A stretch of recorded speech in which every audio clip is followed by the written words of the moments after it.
to be We on. supermen and Hold women. on.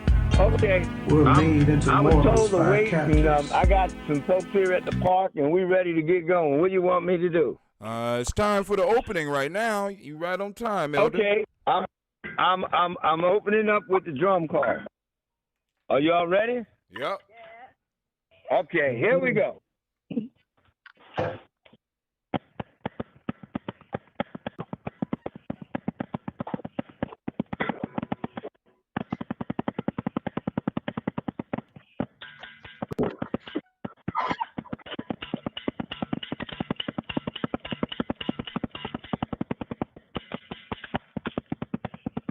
All right, now. Now, y'all know Funga Lapia? Yes. What's that Funga Lapia, Ashe, Ashe. Funga Lapia, Ashe, Ashe. Come on. Funga Lapia. Can't hear you. Ashe, Ashe. Wanga Lapia. Funga Lapia, Ashe, Ashe. Funga Lapia, Ashe, Ashe. Hey, ho, ho, ho, ho, ho, ho. All right. Uh-huh.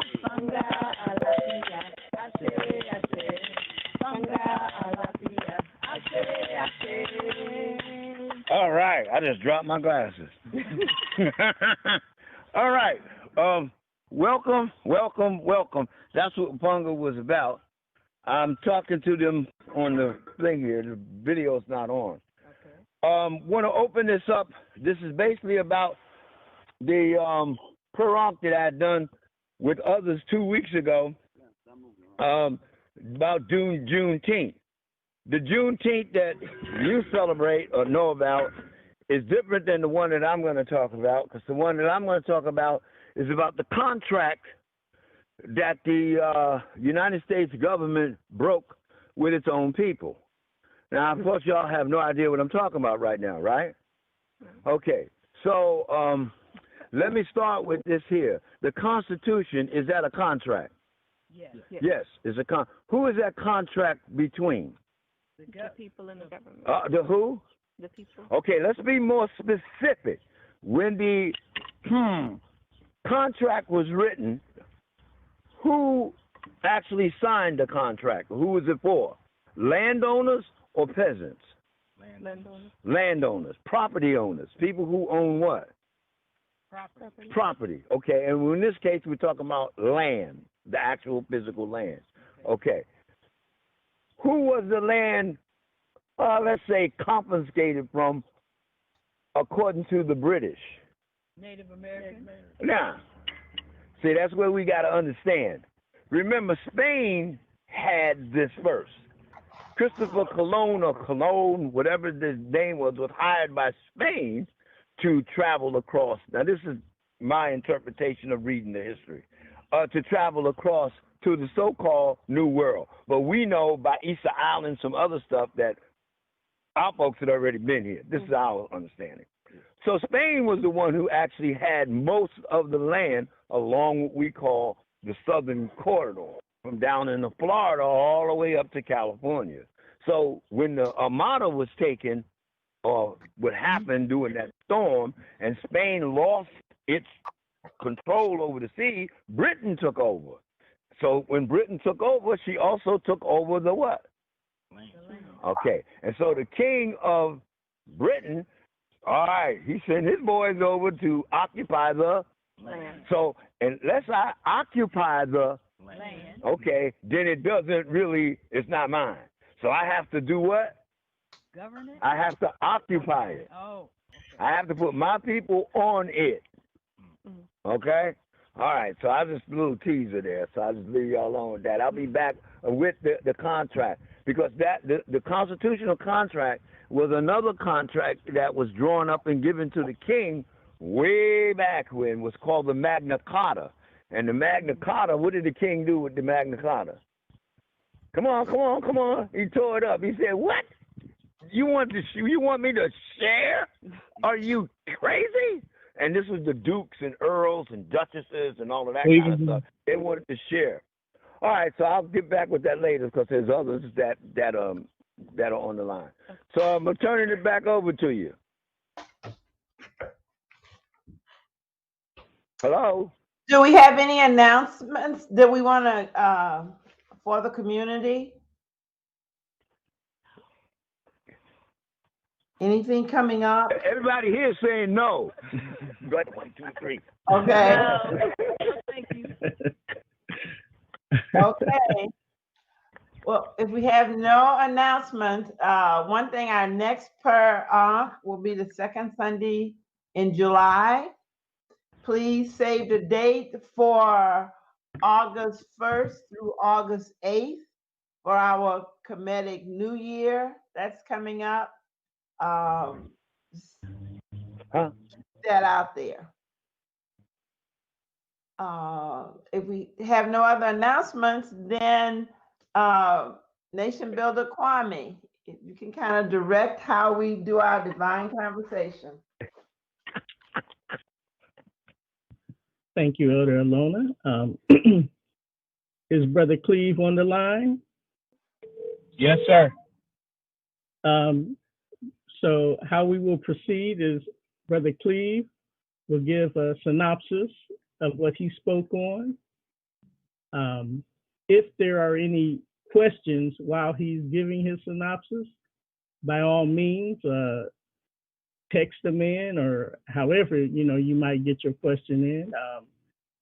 And then I will follow up Brother Cleve with my talk on what I spoke on. By the way, Brother Cleve spoke on To Whom the Warrior Belongs. My topic was the African Center, the Circle, Centripetal, Centrifugal Forces. And then I was followed by Baba Tony on Who Do We Belong To Anyway? And he was preceded by Baba Is Said, who concluded by telling us his story when he first learned of Juneteenth, and wrapped us up with the property of Africa. So we will all give a synopsis. If you have questions, shoot them in. We can make this a divine conversation. So we can take the questions as we get them. So if you have one for Cleve, or if you have one for Cleve after Baba Tony has spoken, just let us know who the question's for and direct it. And I will yield to my brother Cleve, my younger, but my much taller brother. I'm at work right now, so I left my notebook at home, so bear with me, please. The thing I spoke on was To Whom the Warrior Belongs, and I believe I said that the warrior belongs to the nation that he swears his loyalty to and chooses to follow. And what else? So basically what I was talking about was how you know which place you belong to, and normally you know when somebody brings you in and you are accepted by the people there and treated as family and as such as I am treated here. And you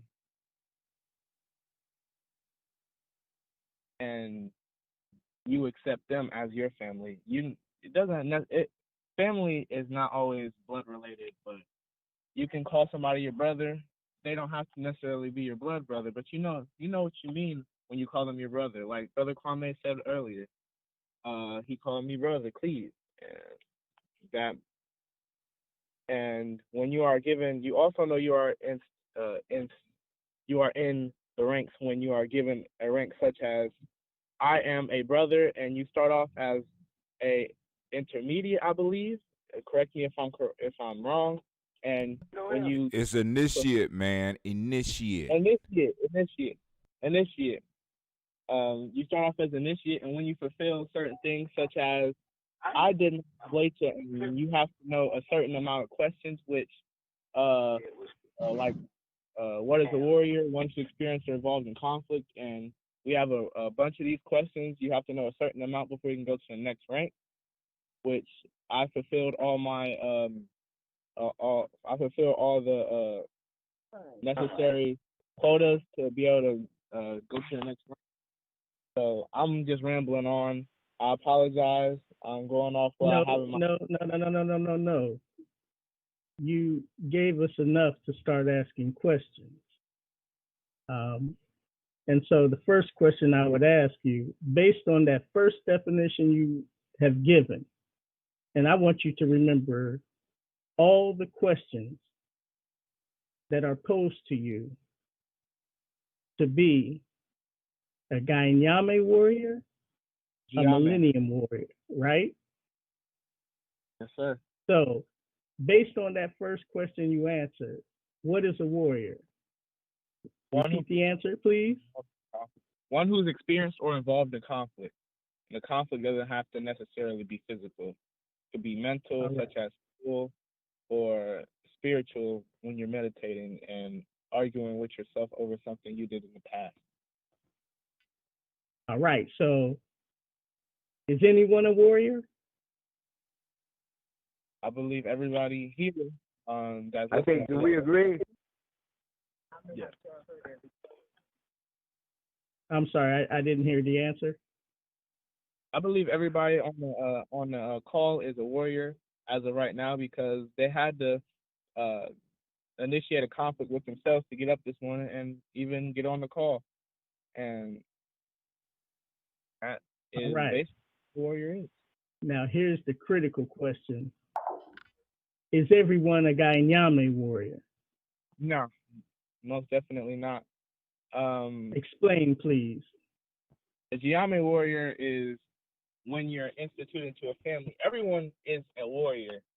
Everyone has some type of conflict, but when you go into conflict, to be a Gye-Nyame warrior, you have to be able to go into conflict with the people around you without necessarily having a problem with them, like having arguments and debate each other and stuff like that, help each other grow, and know that you're going for each other's betterment and such. Oh, that's just good. So let's say, Brother Cleve, that you and I had a disagreement about what we were going to have for breakfast. Is this supposed to be on TV? No. Can we be a warrior together? Say it again. Let's say you and I have an argument over what we're going to have for breakfast. Can we still stand side by side and be warriors together? Yes, sir. Right, because what is the goal of the warrior?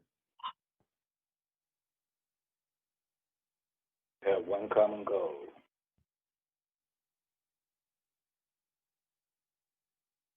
To protect the nation, and develop our spirit, mind, and body. As well as other things that you've noted. So in other words, just because we have an issue over breakfast, we don't let that become and what needs to be done for the nation. Is that what I'm to understand? Yes, sir. All right. Were there any other questions posed to our esteemed warrior? This is Elder Alona. My one question, and thank you, Cleve. I like your summary. You talked about a family, and do you believe that people can be a part of multiple families? And if so, what families are you a part of? Yes, I believe you can be a part of multiple families, and the families that I'm part of includes Gye-Nyame, Millennium, and the how we build, because that's where I classify myself at where my family is, and they classify me as family. Thank you. That's important for me because the blood family that I have, most are in Louisiana, Alabama, and Florida. But I'm glad I'm in your family here in Columbus, Ohio.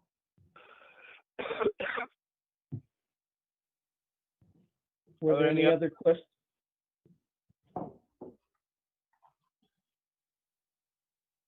Any other questions? All right, I will give a brief summary.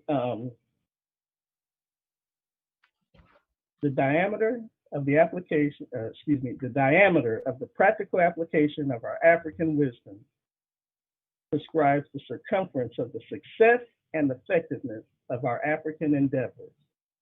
What does that mean? What that means is that when we are doing those things that we claim to be reading about on the practical level, then the amount of area that our influence covers will grow. Many of you know that if you have a circular garden and the diameter of that garden is small, well, you will plant a small amount. However, if you enlarge that diameter, you will have a lot more to plant. Well, no, that's not necessarily true. Let's say you have the opportunity to plant more on that area of land and thereby reaping greater harvest from that plant. Now, I said that the center was my metaphor for our African worldview.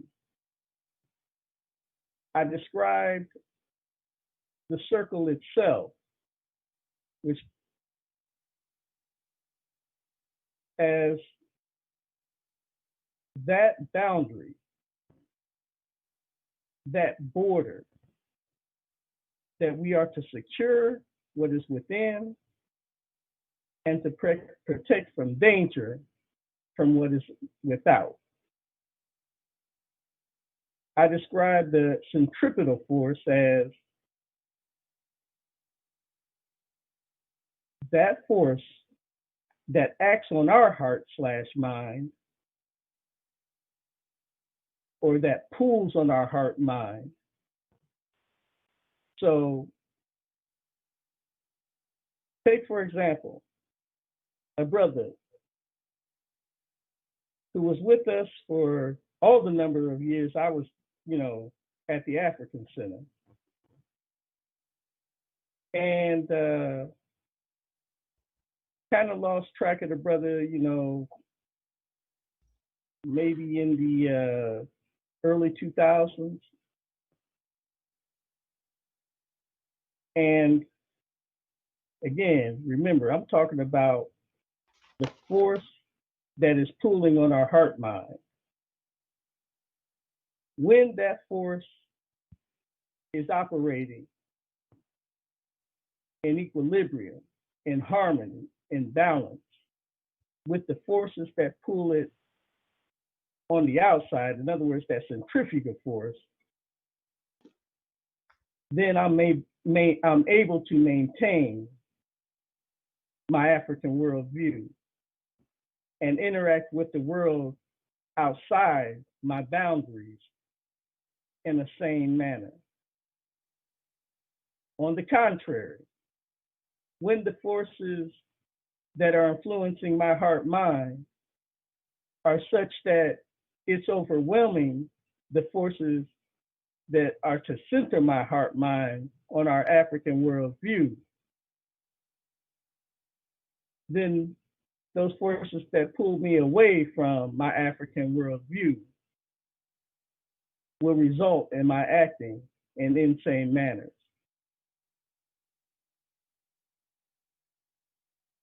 So, in summary, we have this African worldview serving as our center. We have the circle itself, which each of us on one level or another are on. And when our heart/mind is focused on our African worldview and fulfilling that African worldview, we tend to stay focused. When our heart/mind gets pulled away from that African view, we lose focus. How does that look? It looks like insanity. And I'll stop there. If Baba Tony is ready to give his piece, and if not, Baba said can give his piece. or I'm sorry, if there's any questions, feel free to ask.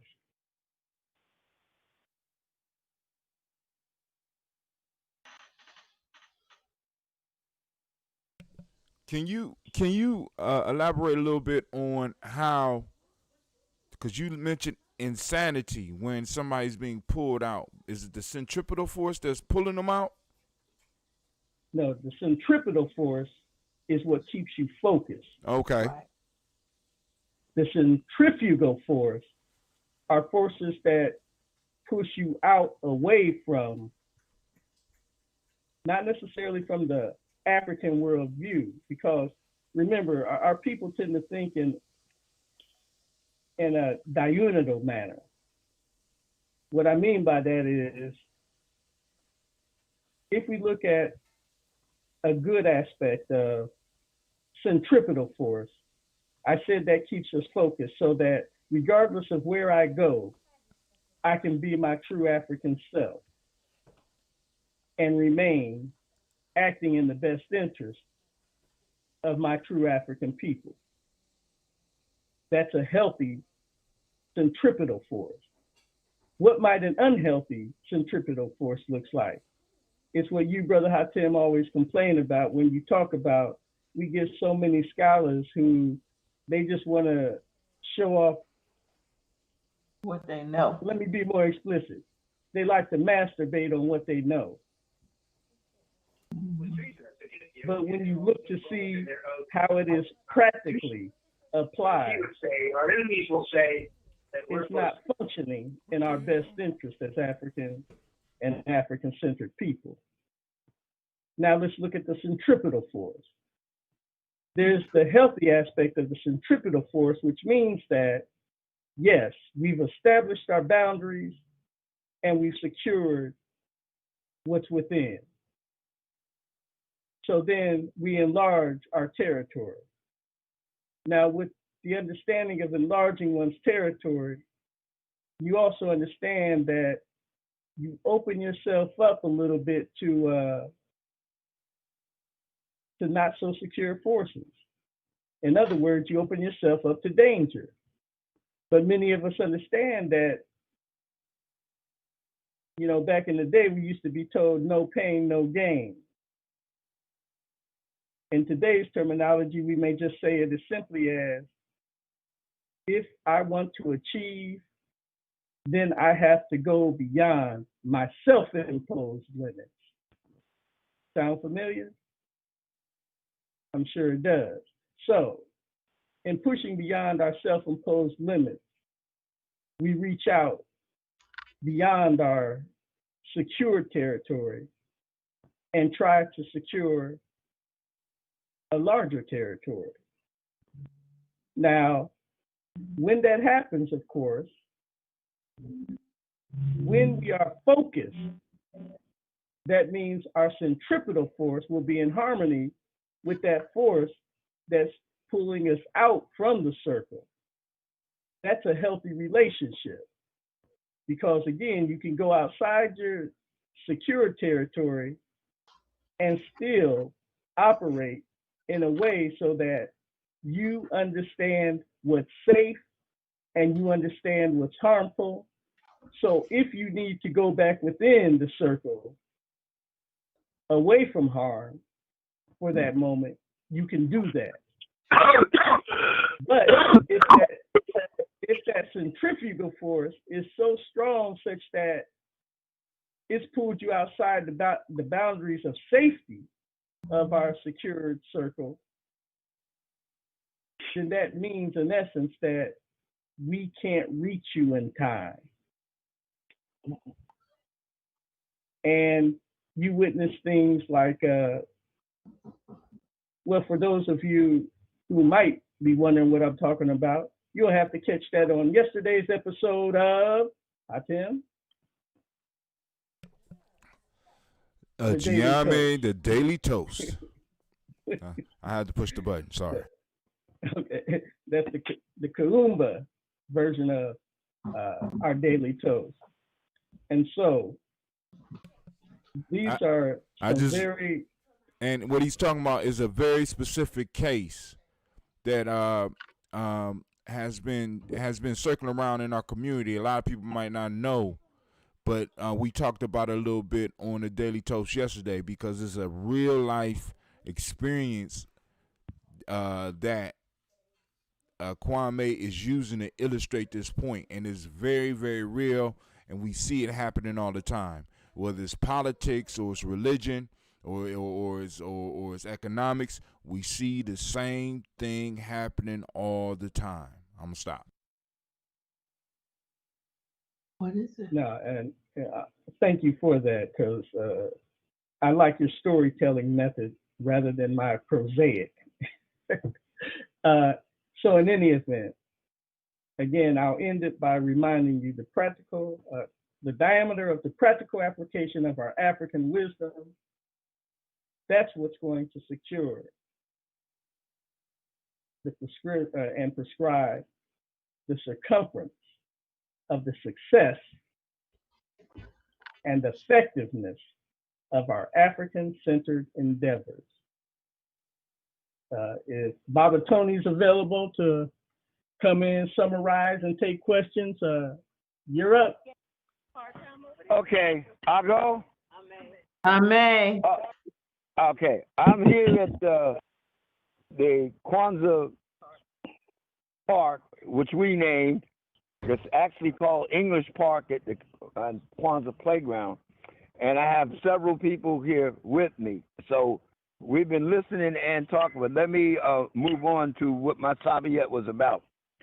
Right now, Elder in Tony, front of us. Elder Tony. Yes. Yes. Kwame wasn't finished. Oh, he asked me, was I ready? Yeah, he asked me, was he ready? He asked him when he was ready about 10 minutes ago. No, he I didn't. came right You on when late. he said, are you ready? No, He you sure got, did. We're good. We're good. Y'all tripping. Baba Tony's I'm up. tripping. I'm sorry. Yeah, you are tripping. That's left over from you outside the circle. Get in the circle. Yes, sir. He Yes, hasn't sir. eaten He Yes, hasn't sir. eaten in a few days. Yeah, it's 7 right now. But Can I, do I have permission to continue? Yes. My group here said yes. What do y'all say? Yes. Yes. Okay. All right. Sit in front of me. I want to let y'all know that we're in the Kwanzaa season very heavily. Tawi celebrates Kwanzaa 365. The number 3 represents the 3 seasons from the African concept. But in those 3 seasons, you have 4 months each, which is the 12. When we flip the script from the point of view from where we are on this continent, we have 4 seasons and 3 months in each of those. So right now we're celebrating that. But before me on the table here with the folks that I have, we have the Kanara, but the Kanara is in a circle. There's a center, and each of the, let's say, Mushuma Saba, the candles, are in a circle. They're in a circle. The fire that we usually light it with is over here too. Each of the candles are going to be placed on the table right now. The first candle represents a pyramid, and it is a candle. It's black. The second candle that I'm putting on here looks like a candle from old with a candelabra that you hold. It is also what? Y'all, what color is it? Black. Okay. The next is a lantern, and it is also Black. And then the next is a little what? Flashlight. And it is also Black. okay. And the next one is a lantern, and it is Also black. also what? Black. And the next one is a lantern, but it has a compass on top, and it is also what? Black. Black. And the next one, the 7th one, is also what? It's black. Got some stuff in it. So what this represents is that now we are in the stage of our contract where the unity from different points of view has to come together. And that unity coming together would represent the understanding that each of us have, but we have to reach a what? An agreement. Our different understandings of Umoja, Kujichagalia, Nia, Kuumba, Nia, and Imani, we have to reach an agreement. Right now, they're all, except Umoja and Imani, are in red because the battle is on.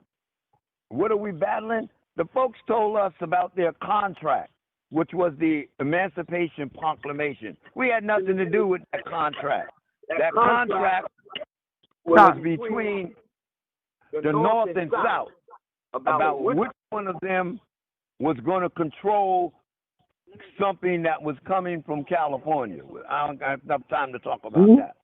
But in order to do that, their votes had to take place. And the votes were between slave states and non-slave states. Let me put it another way. The votes was between property and non-property. The Emancipation Proclamation was about property being confiscated from a group that succeeded from the Union. In the Constitution, you could succeed. You could say, I don't want to do that, and pull your state out. All right? Hold on a second. I have to take her temperature. Hold on. Could somebody sing or say something while I do this? Keep your eyes on the prize. Okay, I'm back. Like yesterday. Okay, I'm back. I would, as you come up here, we take your temperature as you come into the circle. So the contract was between the property owners of the North and the property owners of the South. What you've been hearing on the news and other stuff is it freed certain property. All property was confiscated, but could only be confiscated when the Union Army set foot on the land. And only those lands of those states that have succeeded from the Union. That's the bottom line. Now, if I got property and you're coming to confiscate my property, am I going to let you just come in and do that? No. So that's why it took so long for that property out in Texas to be confiscated, because they were fighting all the way. In other words, we were resisting, okay, all the way. And of course, we know about the Buffalo Soldiers and not being involved, in that. So what we have to understand is what our role is in this. By the time, remember, we had our people fighting on both sides, just like they had done on every war Europe was involved in. Now, I want to make this clear. When family fights family in Europe, everybody else sees that they have to get involved. So when that happened here, we got involved. We was on both sides, and then we was also a neutral group, not neutral, but didn't involve itself at all, Maroons that went off and had their own piece. What was real important is that whose property do we belong to? Whose property are we? Now, if I was to ask you that, you would have to come up with, remember, in school, we had to answer according to how to pass the test. So I would have to say, I belong to Master Joe. That's why my last name is Green. No, that's why my last name is Joe, or whatever, right? No. What we have to understand is all throughout history here, we have always understood whose property we belong to, whose property was. First, it was our family, because that's how we got here. And one of the major things that happened when the Emancipation Proclamation was issued, folks left wherever they were and went and gathered up their family. That's what they did. They went and gathered up their family. And the family was, and how did they know where they were? They knew where they were. They kept up. We kept up with family. Do you guys, there's a bunch of people sitting here with me now. Do y'all keep up with y'all family? And I'm not talking about now that y'all got these stupid cell phones. I'm talking about, how many of y'all remember the movie that came out called The Green List or The Green Book? The movie was about the Italians going into the South, protecting. Had nothing to do with the Green Book, but the Green Book was about us knowing where to stop and when to stop before the sun went. I can't hear y'all. Before the sun went, right. So we protected ourselves all along. We've always been protecting ourselves. We are our own property. And that's what we have to understand. We fight for ourselves when we're supposed to fight for ourselves. We decide when to make that battle, when and when not to make that battle. That's what we got to understand. On the stuff that's on there, how many of y'all here remember listening to radio? Okay, some of them, I'm talking about radio when there wasn't no television. Okay, so some of them here do. All right, and so the information you got off the radio, you imagine that yourself. So no matter who they were talking about, you saw them as yourself. But when television came along in black and white, then all of a sudden they're going to show you the person. That's a whole different thing. That's what we're into now. We have to understand that no matter what is being said, we are our own protectors. We are our own property and all of that. And the candles that are put out here, there's several candles that are out here, or several lights. We have candles that are made specifically in a pyramid. We have a candle that's made like plastic. We have a candle that's made in a lantern. We have a regular little flashlight. All of these coverings are black, which represents our unity. We must understand right now we are unified, but we can't let nobody else explain how we're unified. Because at my age, if I say black is, what would y'all say? Beautiful, because that's the word we got way back when. Then it went to the Black Panthers. Then it went to the black this. Then it went to the descriptive adjective black has been used to move us like a pawn on the chessboard, okay? We're the ones that have to decide who's talking about us. And when they're not talking about us correct, we just shut that down. We don't try to go in and correct them, not unless they're right in your face, okay? So it's very important that we understand the contract principle between the contract givers. It used to be when I gave you my word, that's all I had to do in our community. You understand me? In our community, when I said to you, this is my word, then you went with it. But then another group comes along with this piece of paper, and they say, you got to sign this contract. I can't even read your language, and you telling me I got to sign this thing. Or put an X there. Right, okay. So that contract is not our contract. Our contract is with each other. That's what the black represents, the unity of our understanding. Do we have a different understanding? Yeah, we have a different understanding. Why? If I say we're going to meet down at the African Center right now, all of us can go there in different ways. But the point is we will get there. That's the point. Now, the other thing about this disagreement, sure, there can be a disagreement, but our concept is to reach what? An agreement. We can have a disagreement about it, but we're going to reach a disagreement. We're going to find a solution to this. That's what this was about. So this thing about it took 2 years because, no, it took 2 years because the people with the contract couldn't go right on your land. Because remember what I talked earlier in the opening is that in order for the contract to be enforced, the Union troops had to set foot on your property. Now, let's get straight this word, too. The word is property. The property, the most important property was what? What do you think it was? Huh? Thank you. It was the land. It had nothing to do with the people. The next thing was the house. What was the next thing? The cows, the chickens, all them kind of things. The property value was determined by what its market value was. And so as we take a look at that contract, who confiscated the property? The Union. What did they do with the property? They bartered it with the South. They came up with another agreement, another contract. Were you at the contract signing? No. Did we have any of that? No. So if we see ourselves as property in that negotiation, that's a whole nother concept altogether. I treat my property the way I want to treat my property. That's what that thing is. And they say, like, well, could you do with your property what you wanted to do with it?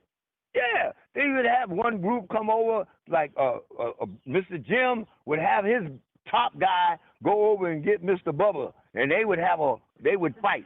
And then they would bet on the fight, just like they run horses and stuff like that. If we see ourselves as property of someone else and not property of ourselves, then there lies the first step that we're not taking. We have to see ourselves as our own property and define ourselves. Kuji Chagalia. Define ourselves for ourselves. All right? So it's, now everybody else going to give us a definition but us. So my word between you and me, you got to earn my trust. You can't just show up and go like, oh, hey, can you trust me because I'm black? No. There's an earning thing going on here. Your family knows you. They say, okay, now you know Uncle George, we're going to invite him to the thing. But his butt got to sit in the corner over there. And the first time he do something there, Larry's going to go over and talk to him. And if Larry can't get no thing out of here, he out of here. Now, they didn't put him out the family. But if they decide to put him out the family, that is the worst thing that could happen. None of us was ever put out of the family of Africa. None of us. None of our forefathers were. So we are still in the family. Now, whether they can stand it or not, that we ain't talking about that. All right? So the contract that others make on us, we don't have to understand that. I mean, not understand it. We don't have to accept that. Now, they're going to do that, but that we ain't got nothing to do with that. So are we clear on that? And all of the candles here on the 7 principles, Umoja, Kuja, Chakali, Ujima, Ujaman, Nia, Kuma, and Imani, all of those now, right, are black because we are now in unity, understanding that we define ourselves. That's right. We're using Kuji Chagalia. Kuji Chagalia. Self-determination. Yeah. Kuji Chagalia. What? What? I can't hear y'all. Yeah? All right. Okay. All right. Okay. We good. And the most misunderstood one is that one about money. So we got to start talking to each other about that because our understanding of that and the understanding that is being pushed about us is different. So make this short, which is not short at all. I'm sorry. The contract started with the with the British, okay, and then it turned into the contract of what they call the Constitution, and that's a contract that they're functioning off of. No, you weren't on the original contract. If you were on there, you was on as a write-in. Fine. Well, what is our contract with each other? If I say to you, I pledge my allegiance to you, or what is our contract? We had that. So that's why last 2 weeks ago, I was down at Martin Delaney's gravesite. I was also down at Wilberforce and down at Central State. I traveled to those three to give the a per onc piece, okay? Now, I've been on long enough, and the people are sitting here listening to me, so that's why I went on. This container over here, originally we light the fire for Kwanzaa that we light the candles with. Had to be involved. In other words, you just couldn't do a match. We had to gather kindling and build a fire, and that fire was in this container. From that fire, we transferred it to a lantern, and then we carried that lantern for the whole 7 days. Took care of it. We had some incidents where stuff went fine. Nowadays, we have to take a look at tradition and reasoning. That was our tradition. The reasoning now is what? I can look this up, and I got a light right here. Okay? So we have to take a look at the young folks and what they bring to the table now and begin to accept what they bring to the table. All right? So I yield, and I hope I made sense to y'all. Any questions? Yeah. Were there any questions to be fielded by Baba Tony? Permission to speak. Gye-Nyame. I didn't have a question, but I had a comment. One of the things my daddy used to say was, Phyllis Jane, a black man ain't got nothing but his word. So if you you're going to do something, you're supposed to do it. And that was Daddy's thing up until he died. So old people carried that.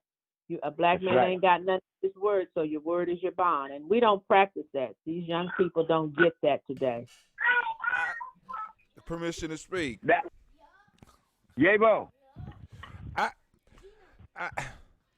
I don't know about that because some of them do. I mean, I think in every generation we had young people that varied away from the tradition as well as older people. But I think there's enough of us that are practicing word as bond that because it's not just because I'm just saying. I think this happened, and I think it's there. I think we might be focusing on trying to attract the wrong individuals, or might be talking to the wrong individuals because it's real. Because I got certain people that will, when they give me their word, they own it, and we talking about people between 17 and 35. But then there's other people that do the same thing. But I get the same thing from people my age, people older than me. You know what I'm saying? So I don't think it's just our younger generation. I think it's a mix. I'm sorry. Y'all agree? I agree, definitely. Permission to speak? Permission to speak? The group here agreed with that. It's a variable. Because when I give you my word, which is my bond, that means I got your back. Yeah. I don't think they can hear you way out. Oh, you right there. Go ahead. I think too, like being family. Are you on mute? Because I can't hear you. Being family? Yeah. Okay. Being family, certain characteristics of the family member. And so those people that can't give their word, that can be trusted, they need to be more educated into the family and what the rules are. So for some reason along the line, they have gone away and they don't know the rules, and they need to be refreshed. Permission to speak? Permission to speak? Yes. So that means I'm the property of Africa. And you got my word on that. But they gotta know that they are the property of Africa.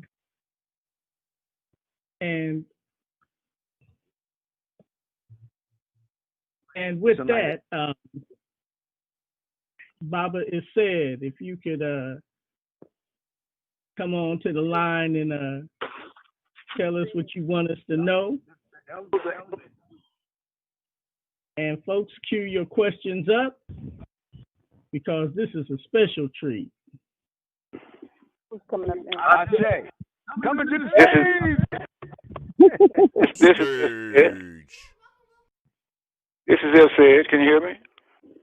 Oh yeah. Yes, sir. Yeah, I was listening. I just dropped you. I was listening to Baba Tony, and everything he's saying is right on the money. Because if we don't have some kind of rules to live by, we would be savages. So we're not savages. Proving that every time somebody challenges. But we have a thing in my family where 11 children in our family. Family member needs something, financial or whatever it is.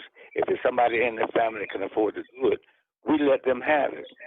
And they don't have to pay it back. We don't ask for it back, because our daddy told us the family sticks together regardless of what. And money ain't got nothing to do with family.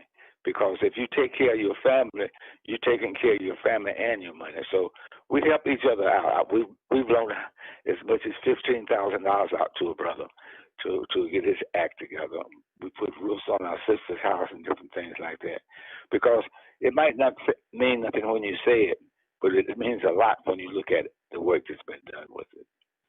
So everything Baba Tony is saying is to remind us that we're not just a people, we are a family, regardless whether we want to be or not.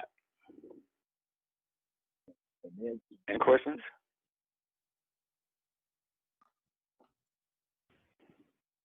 Speaking to, I appreciate what I believe that was Mama Eunice's voice I heard, and that is, when you know your family members, you know their strengths and their weaknesses. Exactly. Right. And you want to build up their strengths to the point where they feel comfortable with you, even building up their weaknesses. Exactly. Of you, Baba has said, or even you, Baba Tony, or heck, I can give you an example of myself. But give us some examples where we see this in our family members, how we play to their strength to build up their weaknesses. Well, when you help a person that needs help without all this crazy stuff, interest and all that stuff with it, it makes it sound like it's family. You're doing it because you're family. You're not doing it just because you can make $1 off of a relative. You're doing it because of the family. My sister, some years ago, she lives by herself, got a 5-bedroom house, and she needs a roof fix. 5 of us got together, put down some money.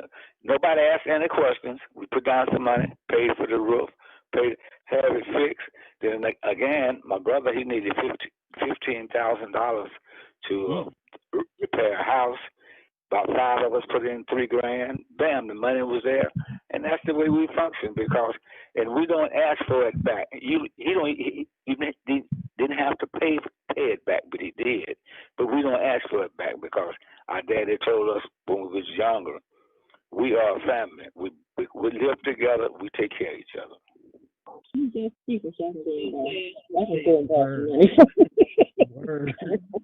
That kind of money.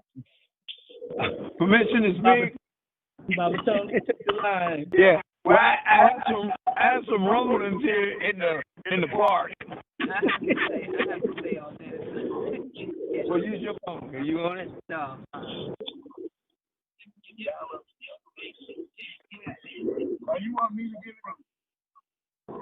You want me to give an example? You give an example, Elder Tony. Somebody got a phone. Somebody out in the park has a phone on. And those people out in the park, y'all need to, and unless you're talking, you need to put it on mute. Wait a minute, they're talking. Hold on a second. Oh, y'all got your phones on mute? I'll put it on. No, you talk with yours, but I'll put mine on mute. Can you hear it now? Is everybody okay? Yeah, we cool. I mean, I just want to make it as clear as possible for everybody in the chat because it's going to be pretty clear for us. But those people that's listening out in the cyber world that might want to have comments and stuff like that, I want it to be as clear as possible. Okay. So who was going? I can talk on you.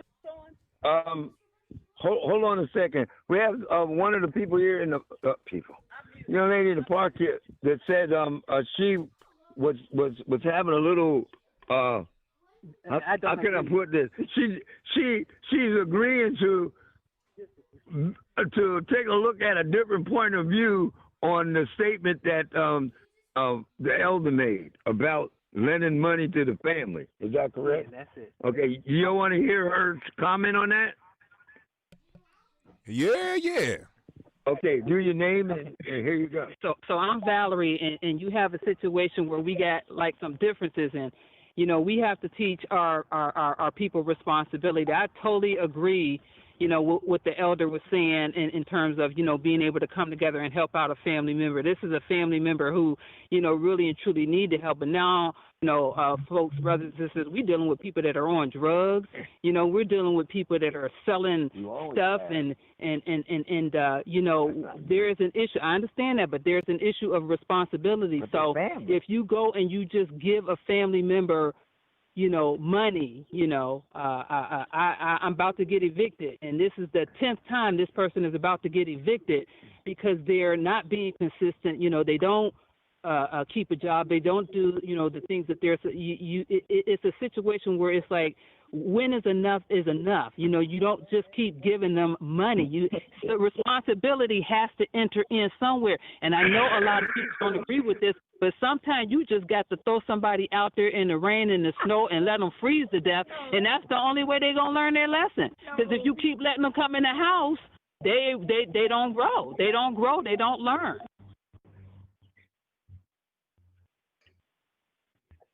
There's a pause of silence now. No, the goal is to bring them back. Speak. Goal is to bring them back. Oh, hold on a second. She said the goal is... The goal is to bring them back, but sometimes it's just got to get tougher than I'm not going to ask you any questions because you're family. I got some young people here. Permission to speak. Permission to speak. Yeah. When you brought up like that, when you talk like that, it don't just go away when you get grown. You remember those days.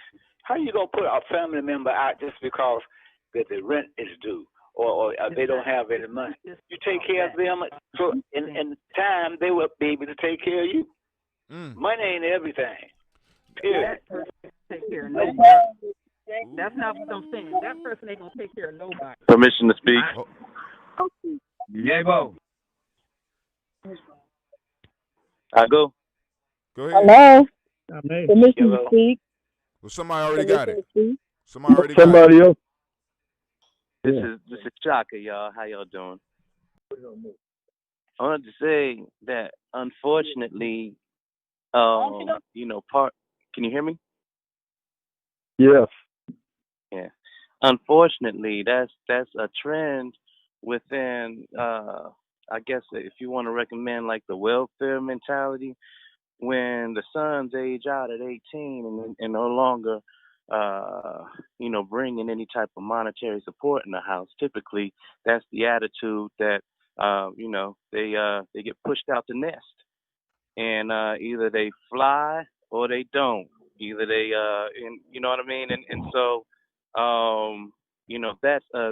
that's a trend that's been pimped on us, and through that we lost a lot of family values. We lost a lot of traditions like sitting at the table and passing down through oral tradition from family by family. So now we are more dependent upon the village, and so I just wanted to step out there with that.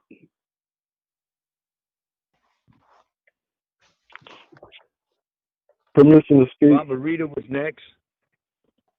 Yeah, you're muted. Go ahead. Unmuted. Hello, everybody. I do want to say that our first responsibility is to our members. But if they come into your life and they start to pull you down because you're trying to help them and they don't seem to want to improve themselves, and every time you give them time, chance after chance after chance, then you do need to put them out to let them find out some lessons on their own. And you be there for them when they come back and say, I've turned my life around. Personal experience. You know, my mama, she was incredible. She died. She left us money and land.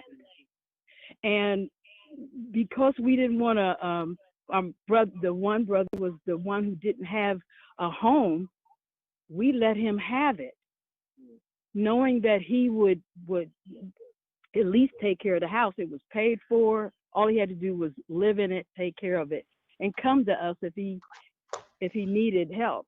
But he sold it behind our backs, and now he's on the street again.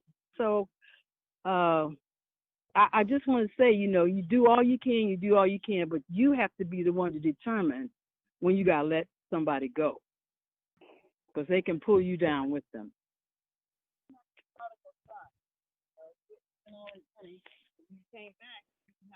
Wait a minute. I don't think we heard.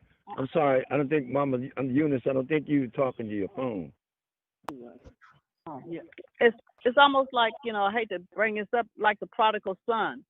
He took his money and he went and squandered it, and then he came back, but he came back with a forgiving heart. And I think, like when they come back and they show you something different, then yes. But they have to be educated. And so you can't go broke trying to save somebody that's drowning. And all you're doing is trying to give, life jacket after life jacket. But, like, it's not to say that you just, scratch their name out and erase it, and obliterate it, but that person, at some point they may come into, something, yeah. But meanwhile, you could prepare a place for them. So that when they come to the senses, they'll have a place. But, we find that a lot of times, we and all of us can say that we got somebody in the family that got heard the same message, but some reason they decided to take the opposite direction. And but it's not that you don't love them. Permission to speak. Permission to speak. Do you have somebody online that wants to? If not, I have some young folks here that would like to make a statement. We got one elder on the line right now that's been waiting. I think it's Elder Dale Okay. Green. Okay, Yeah. that elder will go, and then you call for this young person that's here. Got Yes, sir. two of them. Thank you.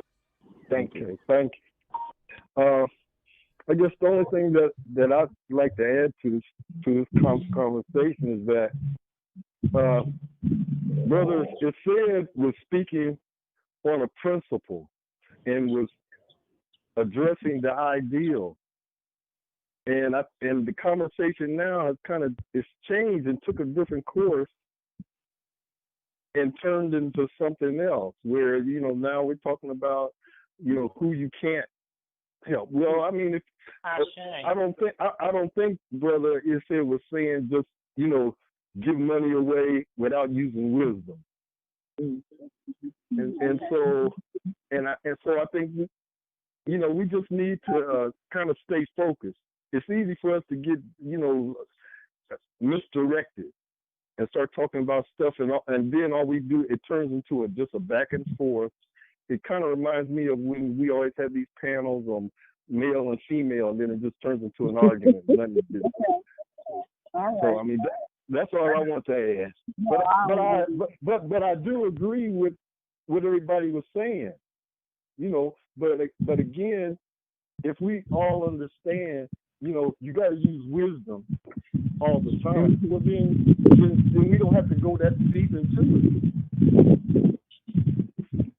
Permission to speak? We had a younger person to follow, correct? Yeah, that's why I asked for permission to speak. I'm going to give her the phone, let her introduce herself. Yes. Hello, my name is Aisha. I was actually just going to say what the previous person just said.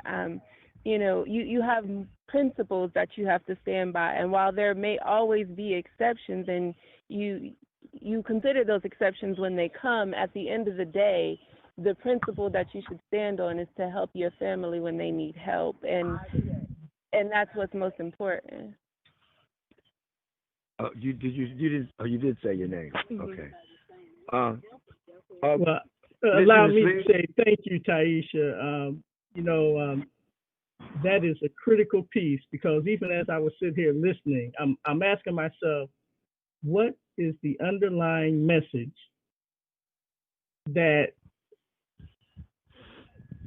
my heart needs to take in, even amidst the quandary that we struggle with in our individual lives, and what is the underlying message that I'm to take away from this?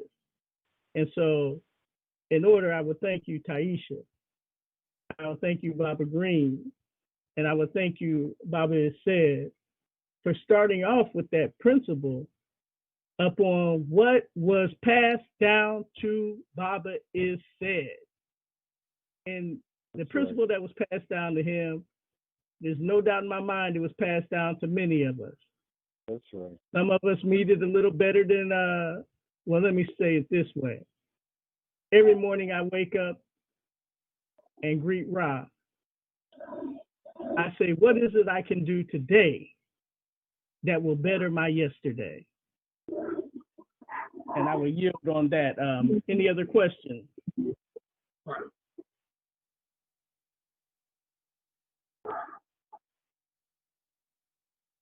Any other questions?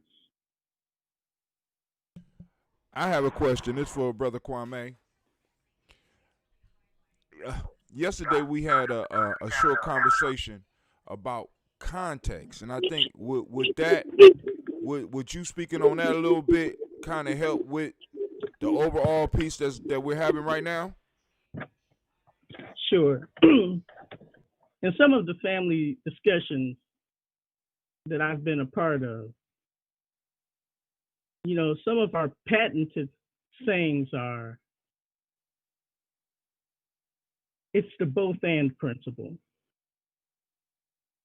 And because I understand the truth of that, I can say, yeah, there is the both and principle. However, the reason I started my talk off with the diameter of the practical application of our African wisdom, that is what will prescribe the circumference of the success and effectiveness of our African endeavors. I cannot stress that enough. And this may seem absurd to you, but this is practical. If you keep pushing on me the both and principle without context, then I say, oh, the both and principle? Well, and again, family, I need to make this point. That's why I'm using this extremely sick example to impress upon you the importance of practical application of our African wisdom. If you keep pushing the both and principle on me, what do I say? I say, oh, okay. So since you believe in the both and principle, are you going to send your child in front of a 60-mile-an-hour car? Because if it's hit, well, the both and principle says it's not hit. And you would all understand it for the absurdity it is. And so if I'm in a context, and this, you know, I took Katim through this step the other day. Many of us are under the understanding that white people don't believe in the both and principle. And I proved that to Hatim that they do. However, they want you to believe in the if or principle, and exclusively if or. What do I mean by that? That means that I asked my wife, babe, you know, what can I have for breakfast this morning? And because I know there's a lot of vegetarians in here, I'm going to clean it up a little bit, all right? Just for y'all's sake. Now be So truthful, man. Be truthful. About, you know, be truthful, man. What you eating for breakfast? Go ahead, man. Be truthful. Tell the truth. Yeah, you know, okay. So I say grits or eggs, or a smoothie with what's that nasty sea moss, right? Sea moss and all the goodies that, you know, that come with giving it some flavor, right? You said a nasty stuff. Stop running. We know it's nasty. It is nasty. It's nasty and slimy. It is. But go ahead. Right. You know, the texture is just foul, and the taste ain't any better. But anyway, so that's beside the point. So my wife offers me either or of those, right? Well, because she hasn't made it exclusive, maybe I'm a little hungry that morning, right? And I say, I want the both and, babe. Can I have the grits, eggs, and the smoothie? And because my wife loves me so much, and by the way, her name is Charlotte Adele Horton Keechler. That's right, she dances with your son. Because she loves me so much, she prepares both for me. Now that's a practical application of the both and principle within our African wisdom system. But when you come to me and you tell me that everyone that Baba Tony has in the park with him is male,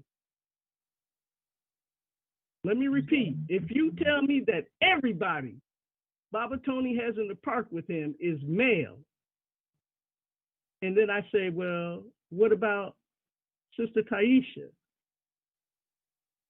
Then you want to try to impress upon me that because there's an overwhelming number of males, that Sister Taisha doesn't count. And I'm going to tell you what you're telling me. Now I got to clean it up. Okay, let me back up a little bit. What I would tell you person to person would be a lot different than how I'm going to phrase it right now. I tell you, you need to go review your lexicon of logic and your understanding therein. Because when you state a universal truth or state it as a universal truth, all I need is one counterexample to disprove what you're saying. That's what you will get out of my lexicon of logic. And so In future references, family, I do not like to talk to hear myself talk. I talk out of my passion for helping us to raise our consciousness to the next level. Okay. Permission to speak? Permission to speak? Yeah, bro. I have a person in the park that wants to ask a question. Introduce you. Hi, this is Barbarita again. The bottom line for us being a family and extending outside of our immediate families is that from the time that we're born, we belong to the community. From the time that we're born, we belong to the community. And now it seems like there's a different concept of how we relate with one another. When I was growing up, if there was a problem, there was always somebody in the community, if outside of the immediate family, that we could go to and talk with. And that doesn't seem to be promoted now as much as, and if it is, then I don't know about it. But I'm part of a great community, and there's still a lot of people that practice this. But I was wondering, as a whole, especially in Columbus, if there is a place that people can come to if they have a problem with a family member, or they have a problem with finances, where they could go and just talk. Is that an answerable question? Is it Permission to speak? They both. Towee Family Village does do mediations with family. We've done it before for some community people, so there is that option there. all right? Well, thank you for that. Is that it? Anybody can come. Anybody can come to get consultation. Yeah. Does that also include financial consultation? Because she mentioned Yes, finances as well. We've been working on that, but we haven't quite managed that. It just depends on what the problem is as to how we can help or who we can refer you to. Mm-hmm. Okay. Thank you. Permission to speak?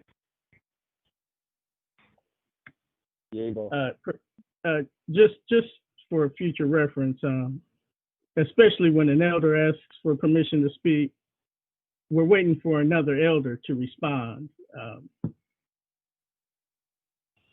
Yeah, Bo. Okay. I'm at a park here. I have a young man who hasn't said anything yet. I'd like for him to say, if that's okay. Your name, and you want to use your phone or mine? Here you go. Hello, my name is Marcus. How y'all doing? I think as far as like the principle of helping family and learning lessons, it's kind of like learning to ride a bike in a sense, where you may fall and you may have to like let your child fall for a little bit and kind of let them feel that instability so they can learn how to balance themselves. But you're never going to let them like ride their bike on the highway. You're never going to let them ride on the street, but you may let them fall on the sidewalk so they can learn how to balance themselves. That's very good. I like that. Okay. Ashe. Thank you for that metaphor, because that's about what it's like. Exactly. You get up there. I know I took a few tumbles, but I can. Hey, look, I'm blind now, and I can still ride a bike. I heard that. But my wife won't let me drive the car. But you're working on it. You're working on it. So, permission to speak? Yeah, Bo. Okay. One of the things that take a look at is our principles. What are they? And I think we need to talk about those, not now, but moving forward towards the Kemetic New Year. And our principles and how our word is the one that established that principle. And my faith is based on knowledge. My knowledge of your behavior of upholding our principle. So that's the way I handle that. And then there's my immediate family, my extended family, my drum family, and my village. So I'm looking at it like that. You asked me way back when now, about almost an hour ago. There was a time when, even now it happens, when brothers and sisters from Africa question the drummers here here, and they bring those questions to me in sometimes a negative way, and I have to understand our principles, who we are, and how we are doing what we do, and I have to explain that. And I'm really fortunate that the drummers that are around now, like one of them, a couple of them are sitting here, but really respect that because they know that we stick up, we support them because their understanding, has been one of that. Because people will ask drummers from Africa how to qualify us. No, you guys qualify us. My family qualifies me. You can't. The same thing with the Emancipation Constitution, whatever that thing was.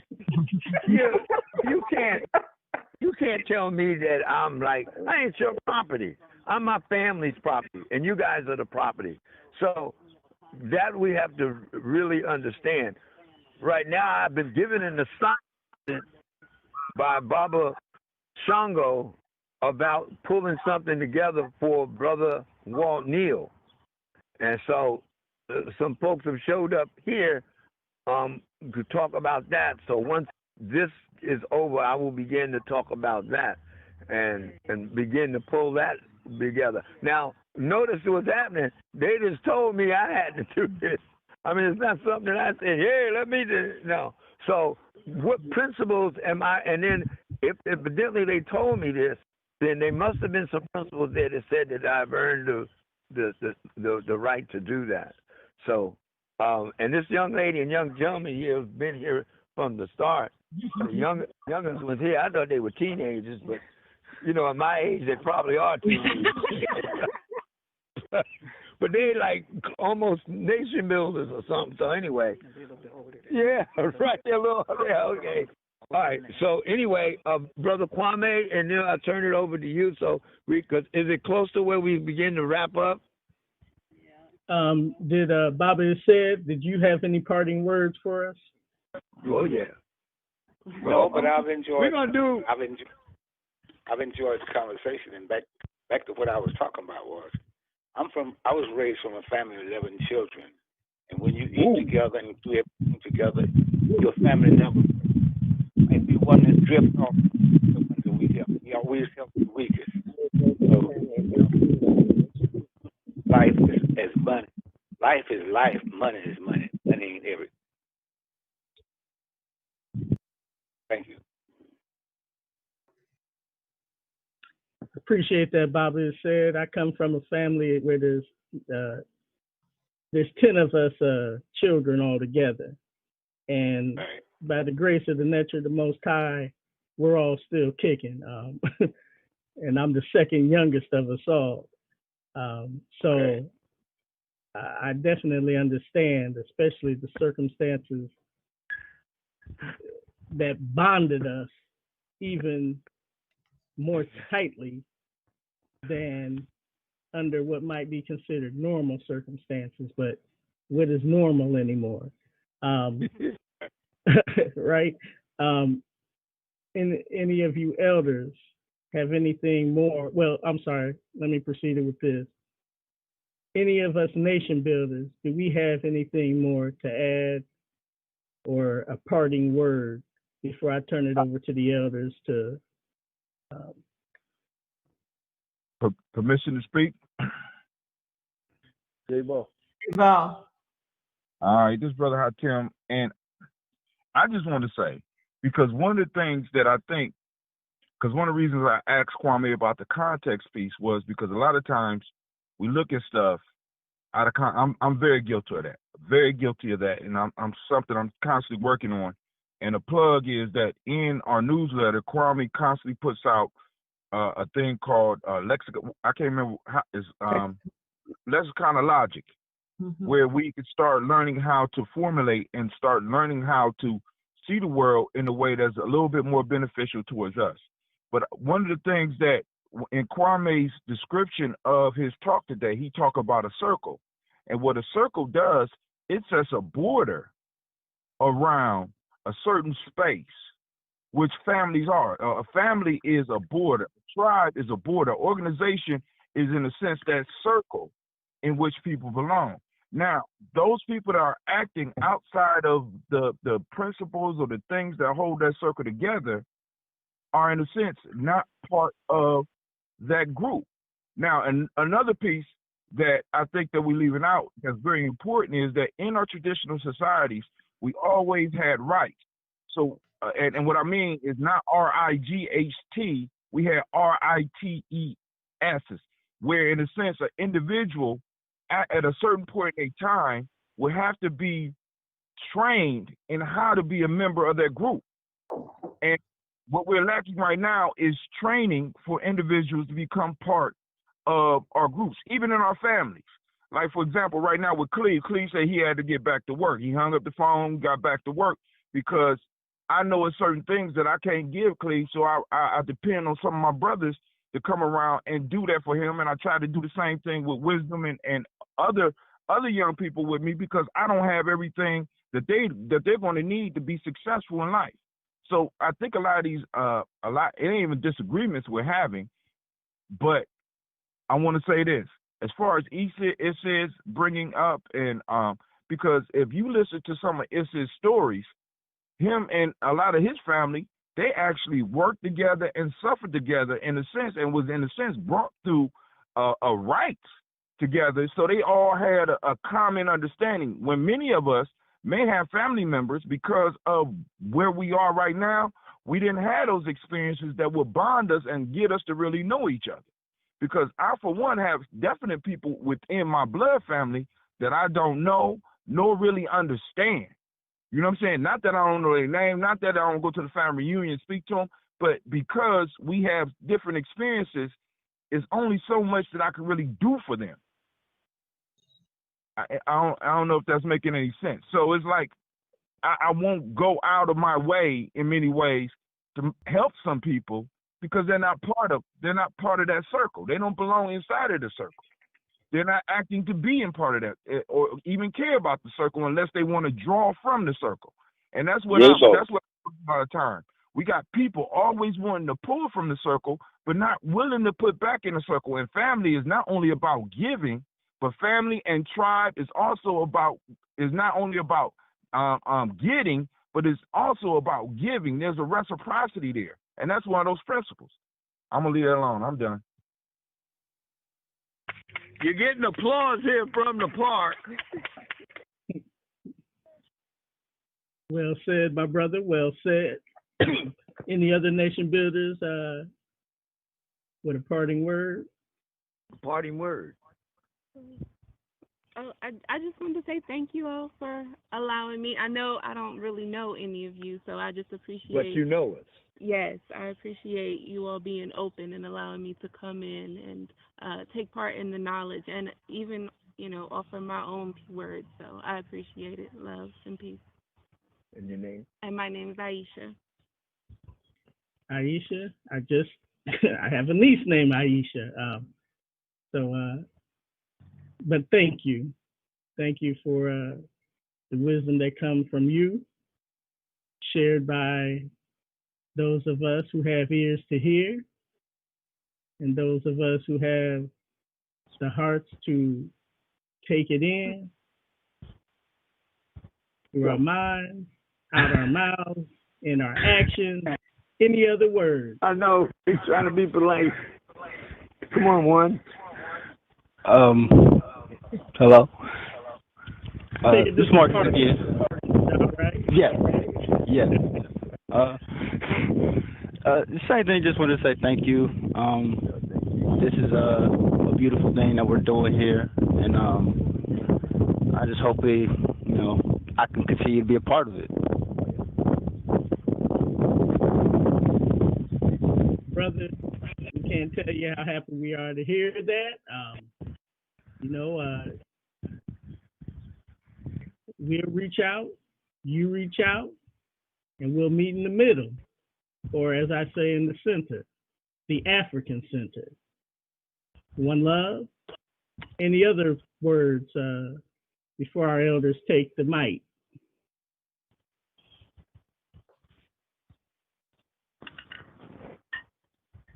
And with that, any of you elders want to give a parting word? Ooh, can I go? Permission to speak. Hey, Bo. Hold on.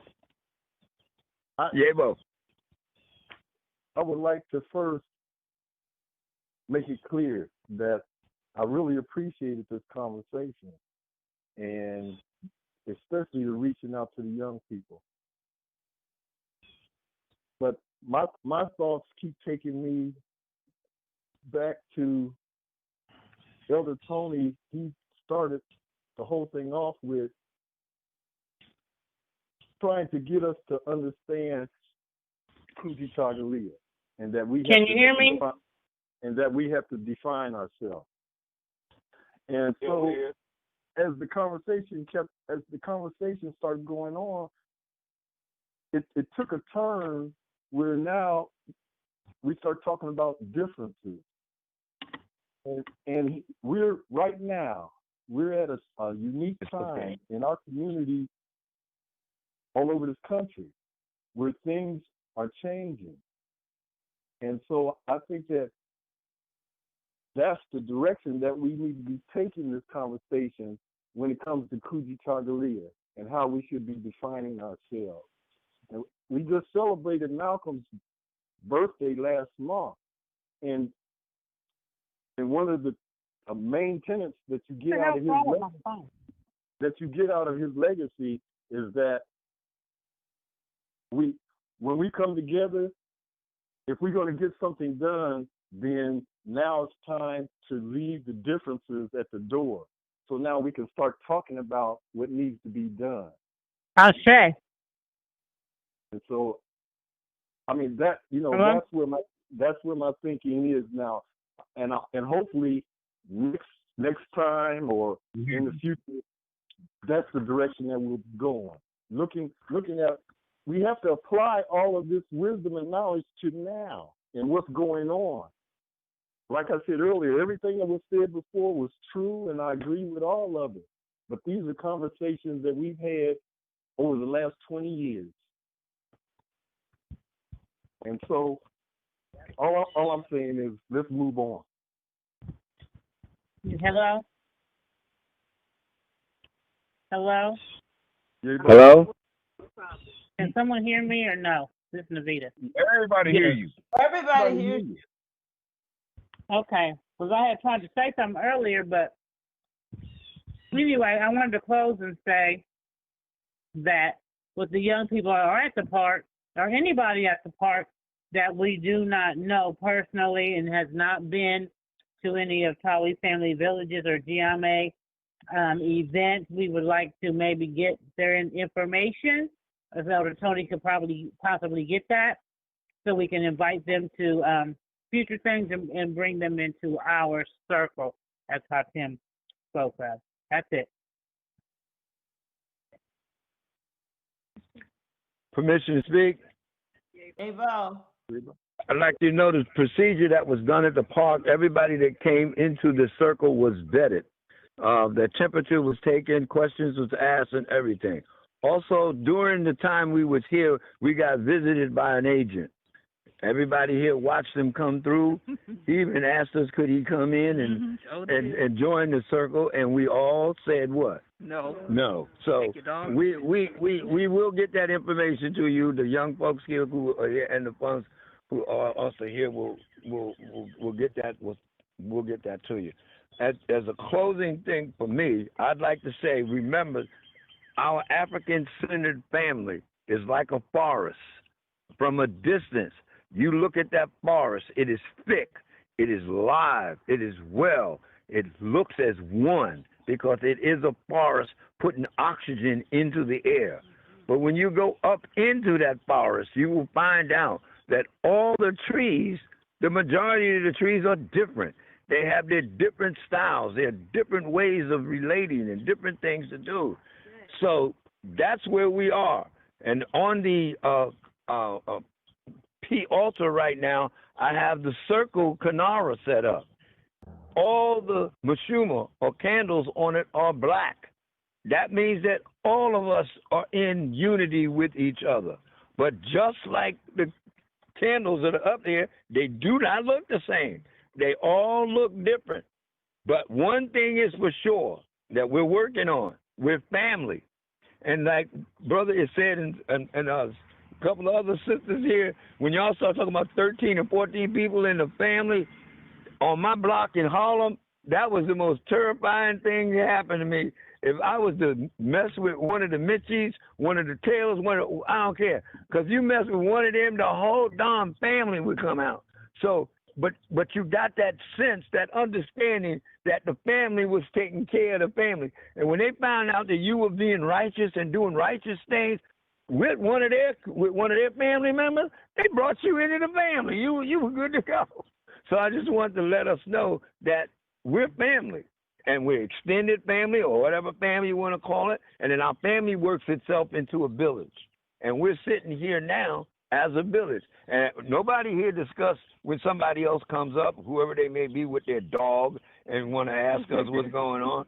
I ain't saying nothing to nobody about that. Everybody just automatically, and then we started off with a couple over here that I'm not going to talk about on the phone, but anyway. So remember, we are from a distance a forest, not a jungle, but a forest. There's a difference between the forest and the jungle. And the way I understand it, the forest is Africa, the jungle is in South America. And when you walk up amongst us, you're gonna get different stuff. But when the time comes, we're there. So I yield. Thank you. This is Elder Alona. I'd like to follow up with what Elder Tony said about the forest. I'm an optimist, and I believe what we want is possible. What we want can be done. But as a pine tree in the forest, I have to play my part. So we all have to play our part. I yield.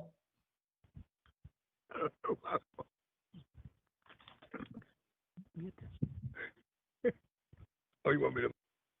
Any parting words, Mama Phyllis? I think you're the last of the elders who haven't spoken. Words should be a part of them. Leave with a proverb that my mother drilled in my head, and that is, do not put off tomorrow what you can do today.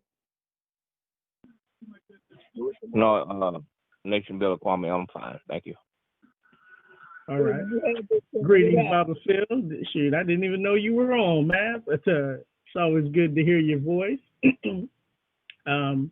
And so with that, family, that will be Divine Conversation for today. I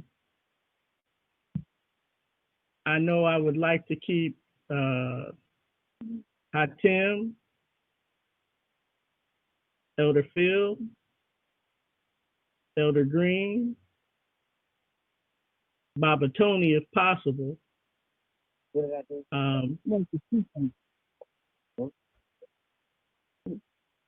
Who else do we have? He's on the phone, I think. Clifford Bowie is on. Oh, yeah, and Elder Cliff.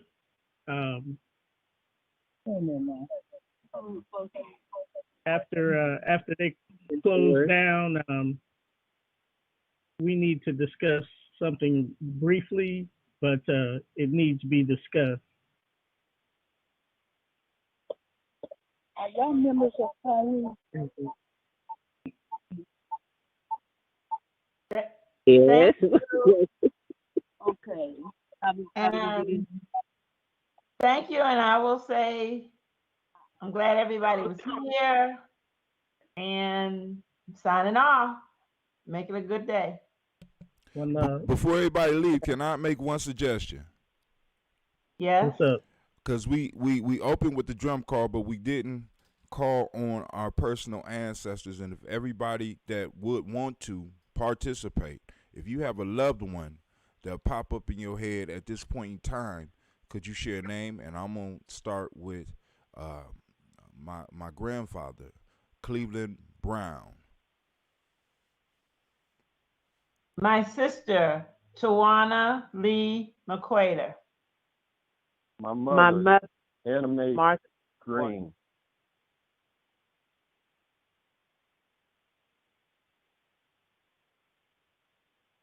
Elder Phyllis. My mother, Lily Martha Ford. My father, James Haynes. My mother, Mary Esther Keechler Reese.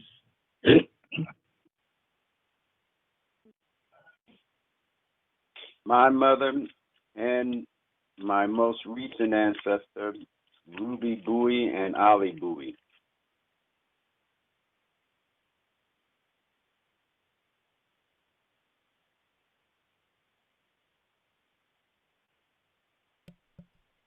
So we want to say a big ashe for all those that come to our mouths, but well, all of them rest in our hearts. But the ones that wasn't called and that you might be having resting on your heart as well, we want to salute and give one great big ashe. Ashe. Ashe. And Ma'akuru. Ma'akuru. Peace, y'all. All right, those that's gonna stick around, give me a couple of seconds so we can do the closing scene. Everybody else, we're gonna say. I'm yes. sorry. Yeah. Go ahead. When you get a moment, call Elder Renee. Tell him call in. All right. I'll be back, fam. Brothers and sisters, take a little time to really look at one another, then ask yourself, can we really afford to lose one another? We must understand that we are all we got. We're forgetting our past, blinded by crack and gun smoke. We must turn that mess around and make the other man choke.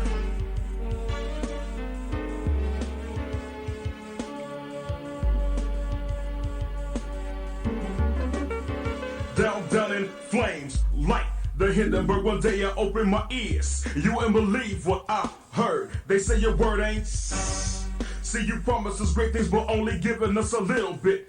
I keep your Star-Struck hat as a souvenir. The uncle is dead, but I'm not even gonna shed a tear. See, right now you're the big fish, but I'm the genie in the land, and then you get no wish. Usually you get 3, but I'm taking 1 plus the 2 that you owe me. It's so hard to feel proud. While I shed a tear, you're still talking loud. I'll never get on a boat with the man, because it reminds me of that great master plan. Oh, I haven't forgotten the last cruise we took. We end up picking cotton. You tried to play me out like a sucker, but I survived to take back what's mine, your mother. So repay your debt to us. Mama so light, cause all the nuts that you busted, you violated our blood and plagued us with acne. So who's the real savage race? Please tell me, what race is really your mind state? So the mess you bumped up is the mess you're gonna have to face. See why I'm so upset? Because you brainwashed my people, talking up the side of your neck. So I just sit back and light up a stand so to deal with the pains and the rage in the ghetto.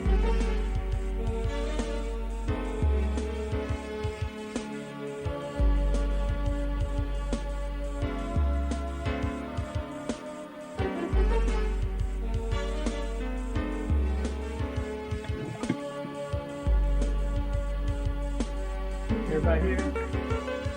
Who really knows what tomorrow's gonna bring? Our heads are filled with these false hopes and dark dreams. Yeah, here. The rage in the ghetto, it drives me to chaos. Brothers took their mess and get tossed. See deep down inside.